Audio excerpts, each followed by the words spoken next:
Olá, bem-vindos às Diferenças. Aqui falamos sobre todos os tipos de limitações.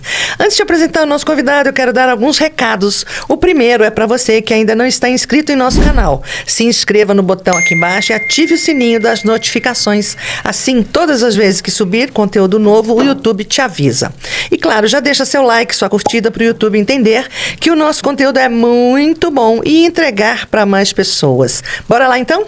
Bom, nosso convidado é referência em saúde mental e tem um vasto currículo. Ele é colaborador e pesquisador de grandes centros do Instituto de Psiquiatria da USP, como o Ambulim, que lida com comportamentos compulsivos. Ele também trabalha com questões como ansiedade e depressão.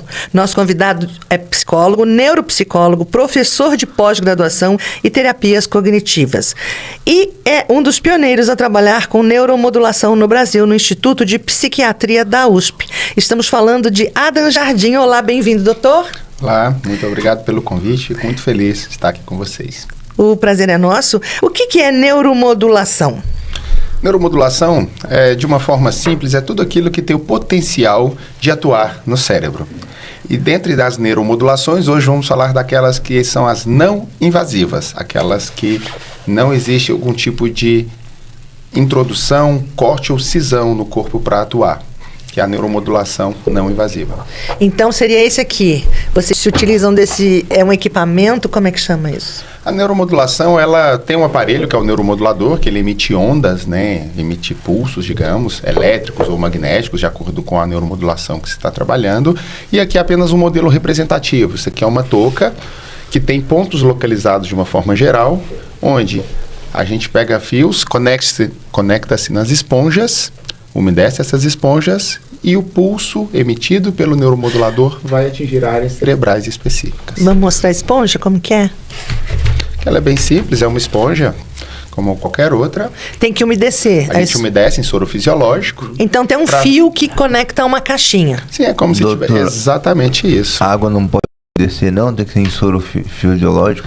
Pode ser umedecido em água, mas a gente prefere uma substância mais de alto grau de pureza e condutibilidade, que vai facilitar a condução do pulso elétrico, porque a eletricidade vai ter que passar couro cabeludo, escalpo, osso e camadas ali de proteção do cérebro. Então, apenas 50% dessa energia que a gente está produzindo com a máquina chega à área que a gente quer trabalhar. Por isso que quanto mais a gente facilitar este caminho, melhor. Uhum.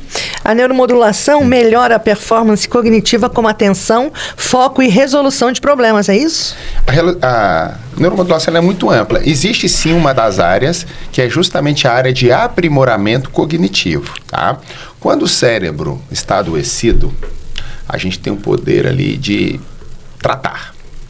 Quando o cérebro é saudável, os estudos mostram que a gente tem o poder de aprimorar. Tá?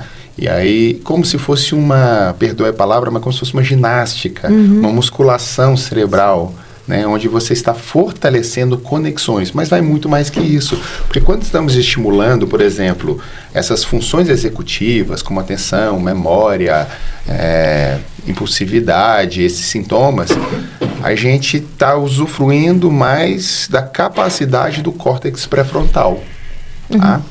A gente pega um pulso, emite ondas e essa área ela começa a se estimular, novas conexões são formadas, você aumenta ali a oxigenação, corrente sanguínea, então aquela área começa a se aprimorar. E nisso a gente vê os ganhos nos testes neuropsicológicos. Então é uma espécie de vibração que acontece na cabeça, é isso? Tem um fiozinho? O fiozinho ele emite pulsos elétricos de baixíssima intensidade. Então você nem sente aqui você pode tipo sentir, um choquinho, sei lá. Tipo um choquinho, mas a gente diria uma leve formiguinha, pode ser uma leve coceira ou formigamento. É importantíssimo a gente separar, né, essa neuromodulação aqui, que é a estimulação transcraniana por corrente contínua, do eletrochoque, ou seja, a eletroconvulsoterapia, que para quem via muito nos filmes, antigo, né? Usado com caráter punitivo, não era feito com anestesia e de um potencial de amperagem muito maior. Hoje, a eletroconvulsoterapia ainda existe, não é de forma punitiva, ela é recomendada para depressões resistentes e refratárias, mas agora o paciente é feito sob uma anestesia. Não estamos falando deste procedimento aqui. A neuromodulação do qual eu venho falar aqui hoje, ela não é invasiva, não há necessidade de cirurgia, não há necessidade de implantes de eletrodos, apesar de existirem neuromodulações que fazem isso, e não há nenhum tipo de necessidade de sedação. Então ela é fácil de ser aplicada nos consultórios e clínicas, com baixíssimos ou quase nenhum efeito colateral, como um leve formigamento, talvez um pouco de vermelhidão na pele, mas são efeitos colaterais extremamente toleráveis para o benefício que a técnica traz. Elimina a medicação, então? Uma ótima pergunta. Sempre, em todos os casos, é fundamental que você estude o que você tem e aonde você quer chegar. Alguns casos, por exemplo, como TDAH, eu atendo muitas crianças a partir de 4, 5 anos com TDAH, 6 anos, onde os pais não querem dar uma medicação pesada para o filho, não querem dar um estimulante para o filho, de segunda a sexta, para o filho ter efeito rebote sábado e domingo. Efeito colateral. Efeitos colaterais pesadíssimos, né? Entretanto, se a família ou o paciente não quer abrir mão da medicação, ele pode se usufruir concomitantemente da neuromodulação, potencializando os resultados. E agora, somente o médico está apto para falar: mantenha ou retira a medicação. O que a gente pode fazer são sugestões. Você não acha, por exemplo, que seria bom rever com o seu médico? Será que essa necessidade de uma dosagem é isso? E aí você conversa com o seu paciente ou você mesmo conversa com o médico. E esse trabalho feito em equipe tende a ter um resultado mais satisfatório. A neuromodulação trata a deficiência intelectual? O trato de deficiência intelectual fica parecendo um caráter curativo. Não é bem assim. Vai depender que deficiência é essa, que quadro é. Estamos falando de um caráter adquirido, de um transtorno do neurodesenvolvimento. Autismo, síndrome de Down. E aí a gente tem que mapear, quando você traz um autista, né? Qual que é o pilar normalmente que a neuromodulação pode colaborar? Não tratar. Quando a gente pensa em transtornos do neurodesenvolvimento, é importante deixar claro que são transtornos crônicos. Não tem cura, mas tem tratamento. Tá? Qual que é a diferença? O tratamento você visa ter ganhos e reduzir as dificuldades ou limitações que aquele quadro apresenta. Tá? Então, no caso do autismo, os estudos nos mostram ganhos na comunicação, sociabilidade. Comunicação fala também. Melhora a fala. Sim, ele consegue falar. Esses que não falam. Sim. O doutor já viu o caso de ele falar, de criança começar a falar com a neuromodulação? Que pode colaborar para a criança, sim, começar a ter um desempenho melhor na fala. Antes, alguns pacientes emitiam apenas gruídos, né? E a partir do estudo também, associado muitas vezes a um trabalho fonoaudiológico. Por isso que é importante sempre entender o quadro como um todo, aonde se quer chegar. Né? E aí sim os estudos de, por exemplo, comportamentos repetitivos, estereotipia, a neuromodulação tem facilitado a vida de muitos pacientes autistas e muitas crianças e adolescentes com TDAH. Agora, substitui medicação? Não é que substitui, pode substituir, pode ser associado ou pode deixar só com a medicação também. Vai depender da conduta terapêutica do profissional e da equipe. Então, voltando à deficiência intelectual, de que forma ela colabora? Colabora de uma simples maneira. Por exemplo, os estudos com a neuromodulação mostram que como você, talvez aqui estimulando o córtex pré-frontal, você já é demonstrado o ganho em atenção, memória, flexibilidade cognitiva, velocidade de processamento, e você melhora ali a atividade cerebral, é como se as informações começassem a vir de uma maneira mais simples para a pessoa captar. Então ela tem um ganho, com algumas aspas, a pessoa fica mais inteligente, que é o que a gente chama de aprimoramento, quando você ganha nas suas faculdades cognitivas.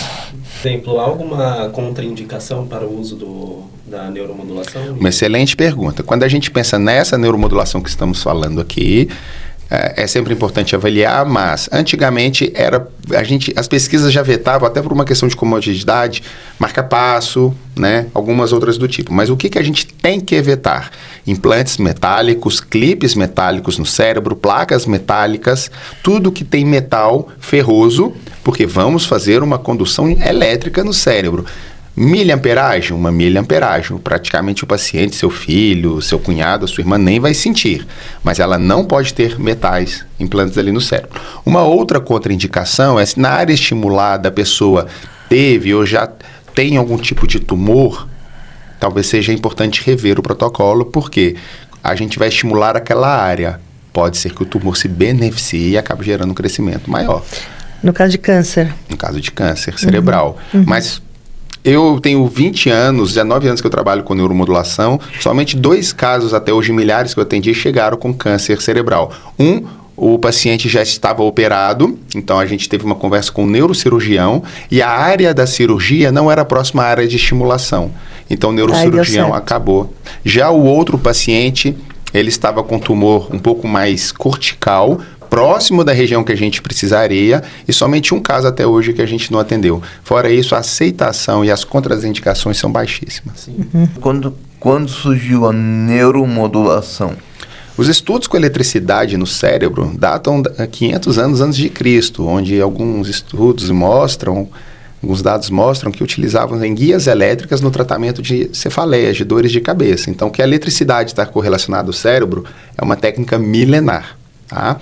Quando a gente tem ali um avanço nas pesquisas em meados dos anos 60 e 70 com o eletrochoque, os estudos ali começaram a intensificar, mas o eletrochoque, apesar de ser um tratamento muito bom hoje em dia para depressão refratária, naquela época ele tinha um caráter mais punitivo, deixava o paciente agitado, mais calmo e menos agressivo, mas era um caráter mais de punição do que um caráter de tratamento. Em paralelo a esses estudos em Leipzig, na Alemanha, os laboratórios, inclusive de psicologias comportamentais, estudos da condutividade de Faraday, os estudos começaram a mostrar a indutância, que muitas vezes o magnetismo se torna eletricidade, o cérebro é elétrico, por que não fazer essa associação? E aí começaram a desenvolver aparelhos e os estudos há praticamente 40, 50 anos atrás. Era indicado para os loucos, né, da época, que extremamente agitados, e aí tinha esse tratamento de choque. Sim. É equivalente. Era uma ferramenta bem higienista, né, na época, na verdade, que surgiu essa ideia de tratamento de choque. Aí a história da psicologia, né, no início tinha esse caráter eugenista, né? Então, por exemplo, com os estudos que Wundt fez, certas pessoas pegaram esses estudos, distorceram para falar que, por exemplo, uma pessoa de tal país, ela tem menos sinapses cerebrais ali, aí colocavam aquilo como se fosse justificativo, e aí eles usavam meio que um tratamento de choque para melhorar essas pessoas, né? Então, é mais ou menos isso. Nunca é centralizado, sempre foi de vários estudos e laboratórios até ter uma fusão nos laboratórios. Doutor, quem tem convulsão pode fazer esse tratamento? Tudo é a questão de o que é que está gerando essa convulsão. O paciente ele é epilético. A neuromodulação de corrente contínua, ela não tem potencial para gerar convulsão. Já a estimulação magnética tem. São baixíssimos os casos, né? São apenas 2 ou 3 casos de convulsão que eu presenciei com a estimulação magnética, tanto que ela é o ato privativo do médico. Esta neuromodulação aqui não, ela é aberta aos psicólogos, mas tudo a questão é de estudar. Neste caso, com a neuromodulação, eu não vejo como uma contraindicação o paciente ter epilepsia e se beneficiar. Então, a ideia é analisar cada caso e conversar e pesar custos e benefícios. O Rafa, por exemplo, começou a convulsionar com 21 anos. 21. Geralmente é na adolescência, né? Por conta de hormônios e tal. E ele foi com 21. Mas a gente não sabe por quê. Do nada. É hormonal? O que é? Não era adolescente? Tem que fazer toda uma varredura. Como é que vocês trabalham isso? O trabalho é o... Para saber se ele pode usar esse tipo de neuromodulação. Aí, os parâmetros de segurança para o neuromodulador já é bem estabelecido, né? Que é implante clipe metálico, tumor, placas metálicas. Agora, a convulsão em si, ela não é uma contraindicação para a estimulação de corrente contínua, porque a estimulação de corrente contínua não tem amperagem o suficiente para causar uma convulsão. Então, ele já tem uma predisposição a convulsionar. Então, você não vai pensar numa estimulação magnética transcraniana. Por que uma magnética que tem um poder convulsivo? O eletrochoque é um convulsivante. Sim. O que ele causa na pessoa é uma convulsão generalizada em todo o cérebro, em todo o córtex. Né? Já a neuromodulação do qual estamos falando aqui, não há relatos de convulsão. Então, pode ser indicada sim para o caso dele. Doutor, para quem é indicada a neuromodulação? Ela é indicada para pacientes de muitos transtornos. Depressão, tem estudos mostrando resultados com ansiedade, compulsão para drogas, trabalho muito com compulsão alimentar, compulsão por doce, fissura de cocaína, de bebida, de cigarro. O que é fissura? Fissura é o craving, sim, é a vontade intensa do uso. Sim. Né? Ok. E a gente consegue. Tudo isso é importante fazer um plano terapêutico do que se espera. Né? Cada caso é único, eu falo isso para todas as pessoas. A minha secretária fala com todo mundo que liga também. A gente trata cada caso como único, porque não dá, Miriam, para fazer um pacote global e oferecer. Porque o ser humano é muito único, tem muitas particularidades e subjetividades. Ela é viável para esquizofrenia, bipolaridade? Depende do que você quer alcançar. Por exemplo, bipolaridade. O paciente, ele está numa mania, a gente tem que fazer um protocolo de inibição para desativar o córtex pré-frontal esquerdo, que está muito ativado. Então, a gente aplica ali uma estimulação catódica para desacelerar a área ativada. Agora, se o bipolar estiver numa fase depressiva, a gente muda o protocolo e aplica um protocolo de estimulação. Esquizofrenia, irritabilidade, muitas vezes você não ganha diretamente, mas você ganha num quadro como um todo. Um paciente, por exemplo, numa fase pródroma, pré-surto, né? Você acaba muitas vezes ali regulando a atividade cerebral, você diminui a irritabilidade, você diminui sintomas de ansiedade e depressão, você melhora a capacidade cognitiva e cortical, que indiretamente você está ajudando no quadro, embora você não esteja tratando sintomas positivos, como delírio e alucinações, mas você deixa o paciente mais tranquilo, mais calmo e elimina muitos dos sintomas e ele tem ganhos cognitivos. Doutor, dá para neuromodular recém-nascido? Os estudos com crianças e recém-nascidos, eles são praticamente inexistentes. O que os estudos começam a trabalhar? A partir do momento que o bebê ele tem um fechamento, a criança, do fechamento da calota craniana. E aí você tem uma certa proteção. Então, a gente pode... A maioria dos estudos começam de 3, 4, 5 anos de idade, porque essa técnica ela tem uma grande tolerabilidade. Por isso que os pais de crianças com autismo, com TDAH, com dislexia e vários outros transtornos têm preferido esta modalidade aqui. Porque a partir de 4, 5 anos já se pode fazer planos terapêuticos bem objetivos. E o cérebro da criança é muito plástico. E a vantagem de começar o tratamento já cedo. E não o contrário. Meu filho é muito novo, vou esperar. É o contrário. Quanto mais cedo, aspas, desde que dentro de condições, 4, 5 anos, onde a calota craniana já está fechada, você começar um plano, os ganhos podem ser duradouros ou até efetivados. Por exemplo, pessoas com TEA, elas têm uma certa diminuição das células de Purkinje, se não me engano, é assim que fala, das células de Purkinje no cerebelo, na parte do cerebelo, que é responsável também pela parte da coordenação motora fina e envolve toda aquela parte de comunicação também pode acabar influenciando. Como que a neuromodulação ela pode afetar nesse sentido, pode ajudar nessa zona assim, do cérebro? É uma zona distante e não me lembro de ter um protocolo especificamente para cerebelo, tá? Mas quando a gente está estimulando, por exemplo, eu trabalho com aprimoramento também de atletas de esporte, para clubes de futebol. Quando a gente está aplicando, muitas vezes ali eu faço área suplementar motora para o atleta melhorar a habilidade, seja de tênis, de futebol, de beach tênis, a gente nunca está somente estimulando aquela área, a gente está estimulando uma zona, por causa da conexão das áreas. Então, muitas vezes a gente está trabalhando, talvez, lobo temporal, estimulando, mas esse pulso, ele pode percorrer e ativar outras áreas. Então, indiretamente, pode apresentar resultados. Sim. Agora, diretamente em cerebelo, se tem, eu desconheço. Sim. Doutor, quanto tempo leva cada sessão? Os protocolos, eles são muito amplos, né? Então, a gente, mais uma vez, depende que tipo de transtorno, qual o seu objetivo terapêutico. Mas é rápido, tende a variar, tem protocolos com 10, 15 minutos, 20, mas é uma média, tá? Meio que unânime, de 20 a 40 minutos, vai depender de cada caso, vai depender do que se espera encontrar. Normalmente, pode ser aplicações únicas, aplicações de 5, 10, 15, 20, 40 dias, ou aplicação recorrente, por exemplo, em casos de demência. Pacientes com pouca reserva cognitiva, No caso do autismo, quando a criança é autolesiva, nível de suporte 3, o que a neuromodulação consegue melhorar? Tipo, eles se batem nos pais, enfim, Exatamente. aquela loucura grita, aquela desregulação toda. Aí é fundamental, inclusive, o trabalho aqui do psicólogo, acompanhante terapêutico, de mapear de onde está vindo Sim. essa agressividade. Sim, sempre tem todo comportamento, seja autolesivo, heterolesivo, ele tem uma função. Então, o que a criança ela tá buscando com aquele comportamento? Por exemplo, tem um caso de um paciente que eu atendi ele por cerca de 2 anos, mais ou menos, e ele tinha uma alta frequência de comportamentos autolesivos. Era muito alto, assim, e ele acabou generalizando esse comportamento para diversas funções diferentes. Então, por exemplo, de início a gente achou que tinha alguma função sensorial.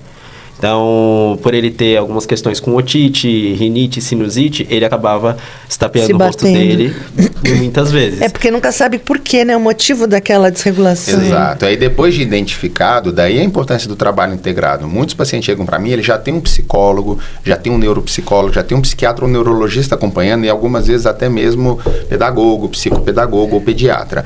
Aí a gente vai avaliar. A neuromodulação poderia ajudar nos sintomas de irritabilidade, nos sintomas de impulsividade, que é muito comum também no espectro autista. Tá? A gente pode reduzir esses sintomas tendo ganhos secundários. Não está tratando o quadro, mas está tendo ganhos. Sim. Porque, e o não verbal, ele não fala. Você falou que conseguem até trabalhar a comunicação através da fala. E aí como é que funcionaria? Aí você mapeia o que é a disfunção. Fundamental, eu associaria um neuromodulador da área da fonoaudiologia e ver o que se pode, faz uma avaliação do porquê da dificuldade e estudos mostram que muitas vezes o autista ele ganha na comunicação verbal, sim. Vai depender de cada caso, lembrando que nunca aqui é para tudo e para todos. Doutor, quanto tempo é necessário para resolver cada caso, dependendo do caso? Tem protocolos de sessão única, protocolos de 5 sessões, de 10, de 15, mas normalmente sempre com essa brevidade. O paciente fez 15 sessões, 20 sessões e não obteve nenhum tipo de ganho. Está na hora de repensar se vale a pena a manutenção ou não. Doutor, tem recaída? Tem Como algumas toda a recaídas, área da bastante saúde recaídas. mental, não podemos falar nada em efetivo e finalista. Nunca mais vai ter recaída em depressão, nunca mais vai ter sintomas de irritabilidade. Esse caráter definitivo na psicologia, dizia um ex-professor meu, na psicologia, na guerra, nem nunca e nem sempre. Né? E tem também, né, é importante isso, pelo fator ambiental também, né? Então, não só fazendo os tratamentos de neuromodulação, mas tendo um acompanhamento ali por fora, tendo um controle das contingências que você vai enfrentar ali e ter um psicólogo ali para auxiliar o paciente a manter e lidar com algumas situações. Então, acho que não só com a neuromodulação, né? Acho que vai ajudar bastante um trabalho em conjunto. Perfeito. A neuromodulação é uma ciência. A ciência faz a parte dela. Mas a gente não é somente uma caixa cerebral. Temos fatores ambientais, culturais, aspectos emocionais e neurobiológicos. A gente aqui, neste caso, está ajudando no neurobiológico, ajudando em todas as outras áreas. Mas não são os únicos fatores. Questões oftalmológicas, ele ajuda também? Tem estudos, não vou entrar muito nessa área, porque ela compete mais aos oftalmos, mas estudos, por exemplo, em área occipital, que é a área da visão responsável, pode estar associada, assim como dentistas também. Dentistas estão usando. Justamente para dor orofacial, né? Também não vou entrar muito nessa área, não me arrisco, mas tem estudos sim sendo bastante interessantes nessa área de dor. Agora, a gente está vendo muitos profissionais, como médicos, dentistas, fisioterapeutas, enfim, se utilizando da neuromodulação, né, nos consultórios. Quem está apto a fazer o curso, como é que funciona? Todos os profissionais da área da saúde com curso superior, nível técnico não. Então, qualquer pessoa formada na área da saúde pode se utilizar, pode aplicar, pode trabalhar? Nível superior, sim. Aí se especializa, aprimora e se torna habilitado e competente para poder começar a aplicar, porque não é simples. Precisa de muito estudo e muito preparo. Mexer com o cérebro das pessoas precisa de muito tempo de pesquisa e estudo. Doutor, ela funciona também para o Parkinson? Só de efeitos indiretos. Às vezes você quer o quê? Melhorar a marcha. Esses estudos mostram que pode ter alguns ganhos, mas para tratar efetivamente ou cessar a progressão ali da doença, não. E Alzheimer? Mesma coisa. Alzheimer, você tem até uns ganhos até melhores, porque Alzheimer você perde muito da cognição. E a neuromodulação na cognição ajuda bastante. Aí vai depender da reserva cortical do paciente, né? Quais são os objetivos terapêuticos. Mas sim, nas demências frontotemporal principalmente, você pode ter muitos ganhos, porque a gente acaba criando novas conexões sinápticas e você ganha reserva cognitiva que a doença vai tirar. Agora, se a doença está tirando, você tem pouco, a doença tira e você não cuida, o grau de negatividade do quadro vai aumentar. Agora, você tem uma doença que está te tirando reserva, mas a gente está no consultório construindo novas reservas, atividade cognitiva, assim, associado um neuropsicólogo reabilitador com a neuromodulação, faço muito isso no meu consultório, a gente dá o recurso, a doença tira, mas a gente põe de novo recursos ali, e aí fica esse tira e toma, impedindo a progressão tão rápida da doença. Mas a gente está vendo que ela serve para muitas coisas, né? Então, futuramente não precisa mais ter nada. Tudo é neuromodulação. Seria Vamos ótimo pensar simplificar, assim, mas tudo né? também tem um caráter ali de limite. Temos o limite onde a gente quer. Não é a solução para tudo e para todos em nada da psicologia. Tem muita gente que não responde à medicação, tem gente que não responde à neuromodulação, tem gente que não responde à eletroconvulsoterapia. Por isso que é importantíssimo, quanto mais pesquisa e embasamento temos, mas nunca é no caráter totalitário da coisa. Ah, faça somente isso. Tem pacientes que fazem, que estão com quadro depressivo, faz somente a neuromodulação e melhora e nunca mais recai. Tem outros que fazem e eles não respondem. Tem outros que faz, melhora por um ano e depois recai. E aí é fundamental a ideia da psicoterapia para fazer um entendimento do porquê que aquele paciente está deprimindo, ou afim. Mas ele recai por quê? Porque se você fez o tratamento, teoricamente está ali, ok. Você fez o tratamento tudo neurobiológico. Vamos pensar um caso prático para facilitar. Vamos pensar numa situação de violência doméstica, onde uma esposa está sendo apanhando do marido com violência, quebrando ossos, dentes. Passa-se 1, 2, 3, 4, 5 anos apanhando com essa violência. É um convite para se deprimir. Sim. Não é uma garantia, tem gente que apanha do marido e não deprime, mas vamos seguir. Um ambiente está hostil e tóxico. Quando a pessoa começa a se nutrir de pensamentos negativos, pensamentos de desesperança, ela começa a ter até ideação suicida. E estes pensamentos aumentam cortisol, o nível de estresse, começa a ter mudanças morfológicas negativas. Ela deixa de comer, começa a aumentar a corticotropina no cérebro, então começa a ter toda uma alteração morfológica. E isso pode começar a desativar áreas cerebrais dela. A neuromodulação vai vir e vai voltar a regular o cérebro dela. Então os sintomas vão melhorar. Mas se ela continuar nesse ambiente violento e hostil, ela vai recair.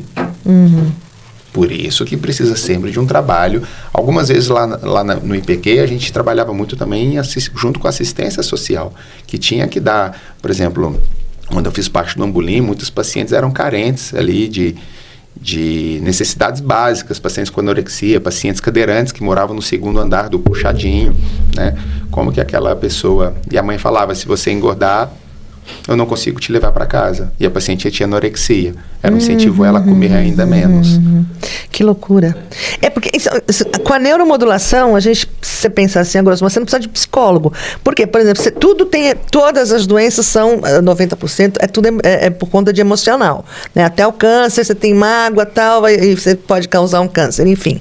Então, por exemplo, compulsão alimentar, por que você come? Por que você come exageradamente? Emocional, né? Não necessariamente. Não necessariamente, mas quando é um caso emocional, você resolve, entre aspas, dependendo de cada caso é um caso, com a neuromodulação. Alguns casos, sim. Outros casos, o psicólogo vai entender se aquele problema está relacionado somente a uma disfunção frontotemporal ou se tem fatores e gatilhos ambientais, do qual o João aqui já falou bastante. E na maioria das vezes né? Não necessariamente. É multifatorial.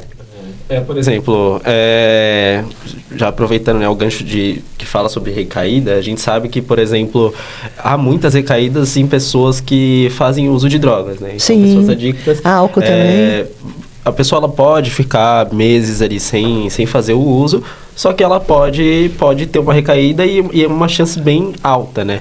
E aí a gente tem que pensar o porquê que ela tem essa recaída, o que influencia ela ter essa recaída. A gente pode pensar mais ou menos nesse sentido. Então, quais ambientes ela está frequentando, se depois que ela fez um tratamento, se ela passou 6, 7 meses sem fazer o uso de nenhuma droga, ela está frequentando esses ambientes em que ela fazia o uso. Mas tem a oferta. Mas o vício, por exemplo, o álcool, aquilo está impregnado. Como é que a neuromodulação tira aquilo? Então, a neuromodulação, ela contribui. Vamos lá, cada caso é um caso. No caso de álcool, por um exemplo, né? O álcool e a comida são compulsões dificílimas de se tratar, porque são ofertados em todos os ambientes. Comida, por exemplo, você tem que comer. O álcool você não precisa do álcool, mas a comida você precisa. Mas você precisa comer, mas muitas vezes existe um trabalho comportamental, às vezes um trabalho cognitivo, porque vai depender da origem da compulsão. Tem paciente que come para obter conforto. Tem paciente que come para evitar emoções desagradáveis. Tem paciente que come porque a área que regula o comportamento alimentar dele está desregulado. E no final, você está enxergando só a compulsão. Por isso é fundamental o profissional ser especialista para entender a origem, criar hipóteses de onde está vindo essa compulsão. Que é esse mapeamento que eu faço com meus pacientes compulsivos por doce, por exemplo, ou compulsão alimentar. Tem estudos muito interessantes desde 2023 mostrando emagrecimento passivo com a neuromodulação, onde o paciente começa a diminuir a fissura por comida e por doce, fazendo ele comer menos, diminuindo o apetite, automaticamente ele vai começar a rejeitar comidas, principalmente ricas em açúcar ou ultraprocessados. Só essa mudança de recusa na alimentação, o paciente começa a perder peso passivamente, de quase 1 quilo por semana. Uau! Muito Coisas que a estimulação magnética não conseguiu. Não faz. Doutor, qual é o valor da sessão? Isso vai depender, mais uma vez, do plano terapêutico de cada profissional. Eu não tenho uma tabela de quantos profissionais trabalham, mas em São Paulo você pode conseguir neuromoduladores, uma média, não sei, talvez de 350 a 600 reais por aplicação. Mas isso é apenas um achismo, não conheço todos os profissionais que trabalham, não dá para saber. Mas é sempre em equipe, por exemplo, doutor? Um psicólogo não pode sozinho trabalhar uma questão, seja depressão, autismo? Pode. Eu trato muitos casos de autismo. É você sozinho que trata? Sem ter uma equipe. Que trata ou você sempre tem uma equipe? Tipo, eu avalio. tem que ter o fono, tem que ter todo mundo. Boa pergunta. Eu avalio. É fundamental você ser um bom psicodiagnosticador para entender aquilo e entender do que aquele seu paciente precisa. Assim como um bom psiquiatra também. Né? O psiquiatra vai avaliar, precisa de uma terapia aqui? Eu avalio o caso. Esse caso aqui para depressão, eu vou trabalhar só com a neuromodulação ou eu vou chamar um amigo meu anestesista para aplicar cetamina, que para mim é o melhor antidepressivo que existe. Cetamina, por quê? É um anestésico que em baixa dose tem propriedades terapêuticas por causa do uso de GABA e substâncias, né? E aí tem propriedades antidepressivas, principalmente para depressão resistente e ideação suicida. É como se fosse uma regeneração da área da depressão, como se fosse uma convulsão, né? Então, nesses casos de ideação suicida, o paciente não respondeu à medicação, o paciente já veio com histórico de depressão refratária, imediatamente eu aciono. O que é depressão refratária? Quando o paciente não responde inicialmente por 2 tipos de antidepressivos. Né? O paciente não respondeu ao primeiro tipo de tratamento que os médicos oferecem. Então, o que vamos fazer com ele? Aí, no caso, a terapia. Mas se ele está com ideação suicida, eu não posso deixar de correr o risco de achar que eu sozinho posso cuidar. Então, é um cuidado à vida. Aí eu vou propor, neste caso, terapia cognitiva é a melhor que tem para depressão.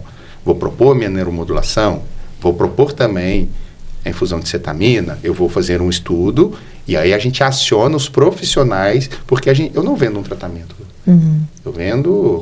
Na verdade, eu ofereço uma qualidade de vida, uma recuperação. Eu ofereço para os meus pacientes um novo caminho, e esse caminho não necessariamente precisa passar só por mim. E por que, por exemplo, as crianças até 4, 5 anos, tanto que existem clínicas que só atendem crianças com até 4, 5 anos de idade, você usa o ABA e vai embora. Depois disso, por exemplo, já não funciona mais o ABA, tem que ser, teoricamente falando, evidentemente, TCC. Por quê? Porque são estágios desenvolvimentais diferentes. Simples assim. O que se responde a um estímulo em uma idade, depois passa a ser respondido com outro. Por exemplo, o ABA que a gente conhece, assim, geralmente, que é aplicado em clínica, é mais voltado, principalmente com crianças, é mais voltado para o desenvolvimento de repertórios básicos. Então, para você desenvolver um repertório básico, você precisa estruturar, fazer um treino. Então, por exemplo, um treino de contato visual. Você vem, chama a criança, chama a atenção da criança, você reforça. Então, você vai fazendo esse tipo de treino para você desenvolver alguns repertórios. Então, o ABA que a gente está acostumado aqui no Brasil é esse para desenvolver repertórios básicos. Por isso que a gente acaba tendo essa visão também de que é mais para criança, porque é mais para desenvolver repertório básico. E é repetição, né? Repete, né? O doutor poderia contar pra gente um caso de todos que você já tratou, assim, que teve um impacto muito grande, tanto pro doutor quanto para o paciente? Depressão, TEA. Olha, tem um que eu gosto bastante de TDAH, que a mãe da paciente nos procurou. Minha menina estava sofrendo bullying por causa da dificuldade de aprendizado. E era um transtorno de déficit de atenção. A criança tinha 5 a 6 anos de idade e me procurou como, teoricamente, o último recurso. Já tinha tentado psicopedagoga, já tinha tentado a medicação. Ela não respondia à medicação e a mãe também não queria que a filha tão nova tomasse drogas para atenção. Sim. E aí a gente começou, como ela começou cedo, a gente fez um excelente plano terapêutico e essa criança, já nas primeiras aplicações, o cérebro dela começou a responder de uma maneira muito satisfatória. Uau. E depois de poucas 15 a 20 aplicações, a gente conseguiu reduzir nas escalas de TDAH infantil 83% dos sintomas desatencionais. Uau. 83%. Então, nossa, praticamente a gente recuperou toda a qualidade de vida dela, mesmo sendo um transtorno crônico. Sim. E a mãe, quando viu que a criança parou de sofrer bullying, ela começou a aprender, fazer as tarefas, se tornar organizada, parou com a procrastinação de arrumar as coisinhas na mochila, na cama, irritabilidade e impulsividade diminuiu. Foi muito lindo ver a família ali toda agradecida. Então, esse é um caso que me veio à mente. Mas, assim, histórias de neuromodulação transformando vida, tem milhares. De TEA. TEA. Os casos, toda vez que o paciente chega e a mãe relata algum tipo de ganho, né, a gente traça um plano realista, é importante. O que é irrealista? Realista é achar que um paciente vai entrar com autismo e sair como se não estivesse mais o autismo. Isso é real de se acreditar. Mas ele vai melhorar. Aí que tá, ele vai melhorar o quê? Quais são as defasagens a comunicação dele? Isso, aí vamos supor que ele melhore 20%, 30% na comunicação, influência verbal. É um ganho. É um ganho muito grande. Se fosse um investimento financeiro 30% ao ano garantido, me fala que eu vou hoje. Sim. Então a gente, quando coloca quando coloca em perspectiva 20%, 30% de ganho, é fundamental. 20% a mais de marcha. Um paciente não consegue levantar sozinho da cadeira, agora um idoso, agora levanta. Né? Não, e pelo que o doutor está falando, o custo, sessão, quando o doutor falou de 400, sei lá, depende evidentemente, mas é uma coisa muito mais barata do que você ficar tomando remédio o resto da vida e contraindicação, e eu acho que o cérebro chega num momento que você, sei lá, ele desintegra ali de tanto medicamento o resto da vida. E tem estudos mostrando que o uso de alguns psicofármacos depois de 10 anos, eles têm refinamento cortical, aumentando o índice de depressão, ansiedade e demência. Você imagina desde criança. Riscos de AVC e isquemia. Que mãe quer, ou que adulto quer. Isquemia, doutor? Isquemia vamos dizer, um pré-derrame. É como se tivesse um coágulozinho dentro da veia, mas ela ainda não estourou. Mas quando estoura também temos o AVC hemorrágico. Sim. Né? Então é muito, muito melhor você pagar um tratamento desse de neuromodulação do que você ficar tomando remédio. Aí tem gente que vai querer o remédio. E tá tudo certo. Mas por quê? Se sente mais seguro? É hábito? Todas essas questões. Cultural também, né? Confia no profissional e tem o resultado. Às vezes tem gente que toma um remédio e não tem tanto efeito colateral assim, então ela não quer abrir mão. E aí os pacientes falam, nossa, mas R$400, R$500 uma sessão é caro. Eu costumo falar, caro em relação a quê? Uma caixa de remédio ali varia, por isso esse valor é por mês para o resto da vida, ou por 5, 6, 10 anos. Sim. E qual o custo de uma medicação te dando ganho de peso, como antidepressivos? Qual o custo de uma medicação aumentando sua insônia, mexendo com seu sistema hormonal e endócrino? Sim. Qual o custo de dormir mal? Sim. Como que ele funciona para o sono, por exemplo, quem não dorme à noite? A área pré-frontal, quando ela está regulada, digamos assim, ela tem funções também hipnóticas, sendo alguns estudos mostrando de níveis de evidência B e C na regulação do sono, deixando ali as ondas cerebrais, a região mais equilibrada, favorecendo o hábito de dormir e acordar no mesmo horário. Menor irritabilidade, menor sintoma depressivo, favorece o sono. Então, isso aí não tem preço. Você imagina tomar remédio para dormir toda noite e não dormir também. É importante lembrar, remédio não é natural. Sempre Então, não estou falando sempre, mas na maioria das vezes tem que ser temporário. Estou tomando antidepressivo há 10 anos. Está tratando o que aí? Já não trata mais nada. Não trata mais nada. Aí o paciente para de tomar o remédio, começa a piorar, não porque está deprimindo, mas pela abstinência. Mas a ideia psicológica de que ela precisa é do remédio, ativa, ela volta correndo e fala, não posso viver sem meu antidepressivo. Mas aí como é que fica a indústria farmacêutica com neuromodulação? Você não vai tomar tanto remédio? E aí? A indústria farmacêutica ela vai muito bem, obrigado. Sim, maravilhosamente bem. E ela tem outras áreas também para atuar. Tem áreas que vai ser fundamental que ela continue produzindo bem. Mas lembrando que a gente tem que pensar sempre no que é melhor para o paciente. Não é o que é melhor para o psicólogo, nem para o psiquiatra, nem para a indústria farmacêutica. Quem está na área da saúde é pelo cuidado com o ser humano que senta na nossa frente. Já teve pacientes que me procuraram e eu falei, eu não vou te atender porque eu acho melhor para te atender é este profissional aqui. Em alguns casos a gente entende que o que é melhor para este paciente? A gente tem que oferecer o que ele precisa, não só o que a gente tem a oferecer. O SUS já atende, não? Vocês atendem convênio? Como que está isso? Eu trabalho somente no âmbito particular. Agora, a neuromodulação, ela está no SUS, por exemplo, no Instituto de Psiquiatria, em caráter... Da USP? Isso. E uma fila gigante deve ter? Normalmente, como ela tem uma fila e geralmente você consegue mais através de alguns protocolos de pesquisa. Eles vão abrir uma nova pesquisa. E aí eles abram para inscrição e vagas com tratamento totalmente gratuito. Mas por que não tem cada centro em cada esquina? Porque precisa do neuromoduladores, que pode ter um preço até 50, 60 mil reais, e profissionais especializados. Não pode abrir um em cada esquina e não ter um profissional de ampla experiência para cuidar. Por isso que não está no Brasil inteiro. Mas em São Paulo, você encontra excelentes profissionais de neuromodulação no âmbito particular. Mas então, o SUS já atende de alguma forma? Sim. Através da USP só? Possivelmente eu penso que talvez através da Unifesp também, só que políticas públicas talvez não seja o meu forte aqui agora, não queria arriscar. Sim. Como que é a neuromodulação no tratamento de ELA? Não me vem nenhum artigo, nenhuma pesquisa agora de cabeça. Posso pesquisar depois e te enviar. Porque ela funciona, eu estava vendo, ele funciona em quase tudo, para tudo, serve para quase tudo praticamente. Tem estudos para quase tudo, não necessariamente que funciona para quase tudo, porque tem uma coisa de significado e significância, tá? Ter resultado, mas não necessariamente ter uma significância daquele resultado. Serve ou não serve? Às vezes trabalho demais e resultado de menos, às vezes é o contrário.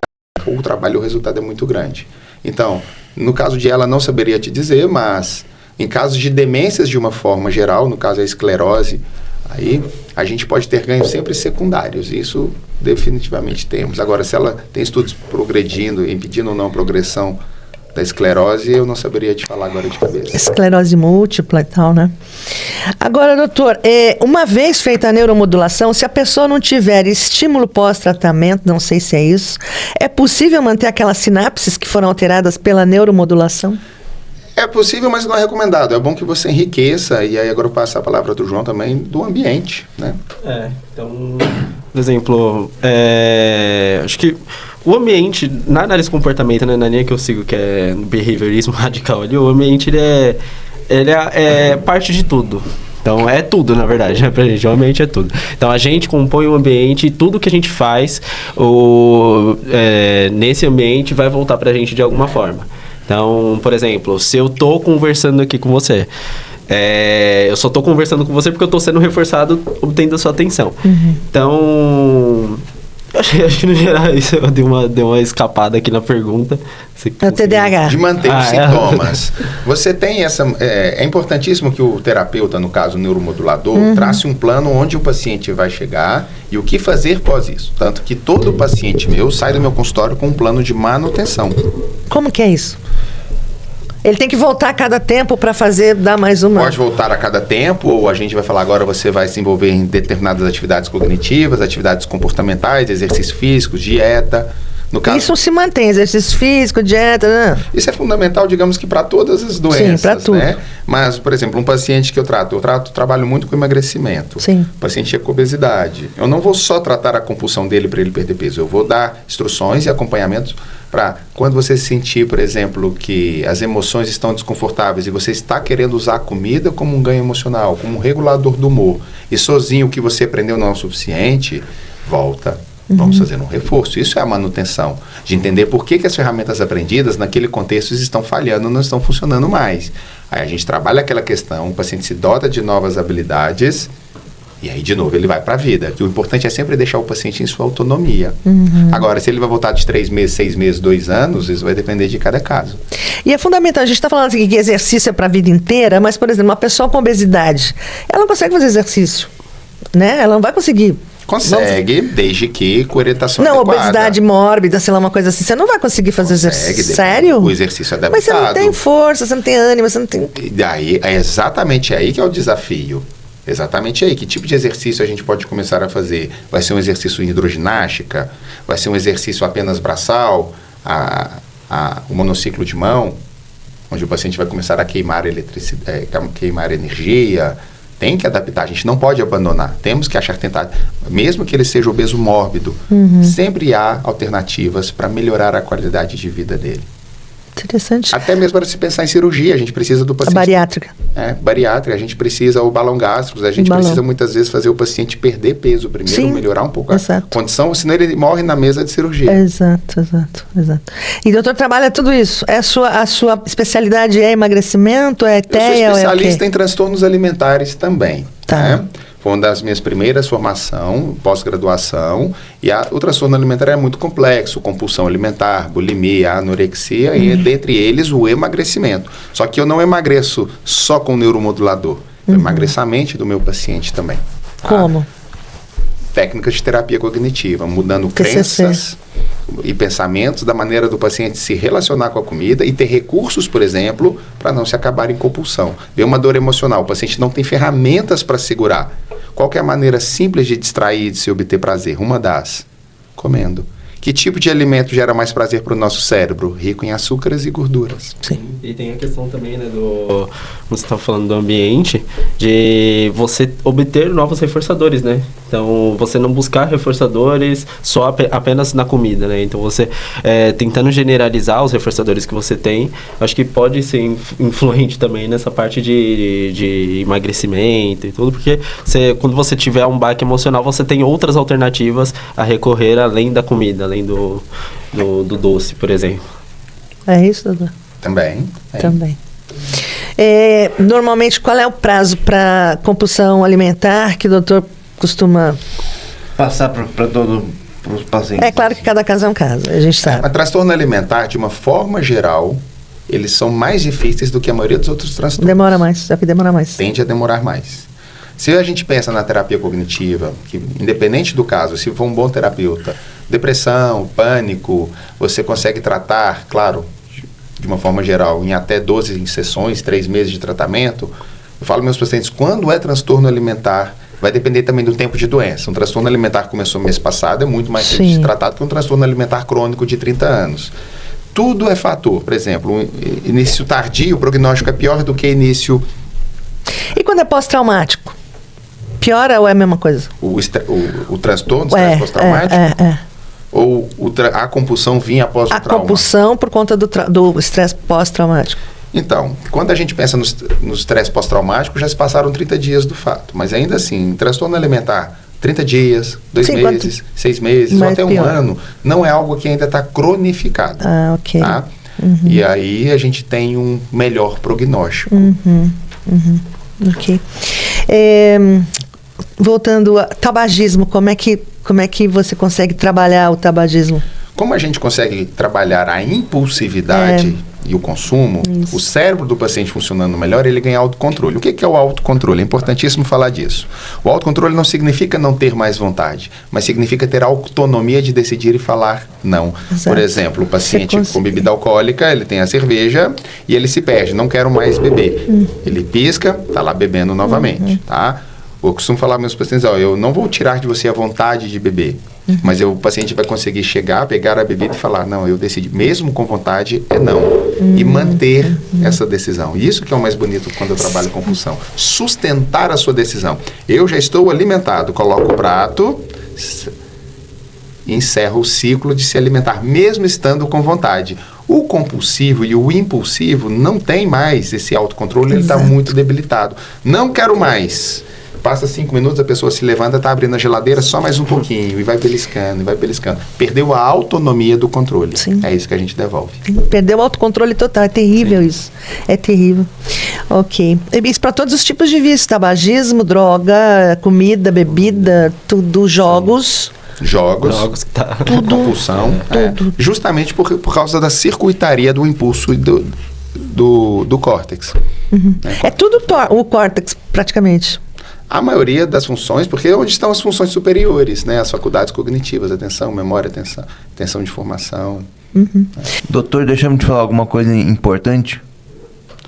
É importante sempre deixar claro que é fundamental que você entenda que o profissional por trás precisa ter um bom entendimento e boa formação. Ah, minha prima fez e não funcionou, meu primo tomou remédio e não funcionou. Às vezes o problema não é o remédio, às vezes o problema não é a neuromodulação. Às vezes é o profissional que não está fazendo um protocolo adequado. Então, insista na formação de um bom profissional, insista em conhecer a experiência daquele profissional. Aí sim, você vai estar habilitado para ele te conduzir por este caminho. É fundamental, então, o profissional por trás da técnica. A técnica, ela ajuda, mas o profissional que é o piloto que vai conduzir todo este tratamento. Tudo é integrado e fazer boas escolhas. Mas essas sessões, por exemplo, você pode fazer uma sessão, não tenho dinheiro para fazer tudo. Eu vou fazer agora, melhorou, daqui mês que vem eu volto, faço mais uma, dá? Ou tem que ser linear?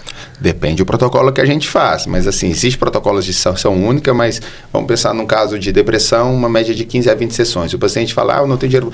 Eu não trabalho com vendendo sessões avulsas, eu faço planos terapêuticos. Falo para o paciente, mas qual a minha condição? Vamos conversar quais são as suas condições e vamos elaborar um plano de acordo com a sua possibilidade.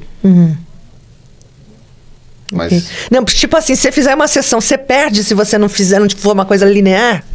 O estudo mostra, por exemplo, que para transtorno depressivo eu preciso de 15 sessões, o paciente só faz 5. Dificilmente ela vai ver algum resultado. Porque quando está começando, o cérebro começou a trabalhar de uma maneira funcional, antes mesmo do paciente começar a perceber a melhoria, ele parou. Então, lembrando que a gente tem que quebrar um funcionamento orgânico. Neuromodular é atuar no cérebro. O cérebro está funcionando de um jeito disfuncional. Você tem que quebrar isso e sustentar. E isso não é com 3 ou 4 sessões, mas é um efeito cumulativo. Na primeira sessão ele já recebeu, na segunda mais, na terceira mais. É como se fosse um antibiótico, vai acumulando. Chega uma hora que o cérebro aprendeu a trabalhar daquela maneira. E aí você continua estimulando, ele depois se sustenta. Quanto tempo aquilo vai demorar? Pode ser uma semana, pode ser 10 anos. Então você vai modular o cérebro novamente. Exatamente, por isso neuromodulação. Trabalhar caminhos cerebrais. Legal. Por favor, doutor, deixe seus contatos. Eu estou nas redes sociais, pode buscar por Dr. Adam Jardim. E no Instagram tem um link lá que vocês conseguem conversar com a minha equipe. Qual é o Instagram? O Instagram é Dr. Adam Jardim. Lá tem meu telefone. Se quiserem ligar, o telefone é 11, São Paulo, 992199-568. Repetindo, DDD 11 992199-568. Falar com a minha assistente Cláudia.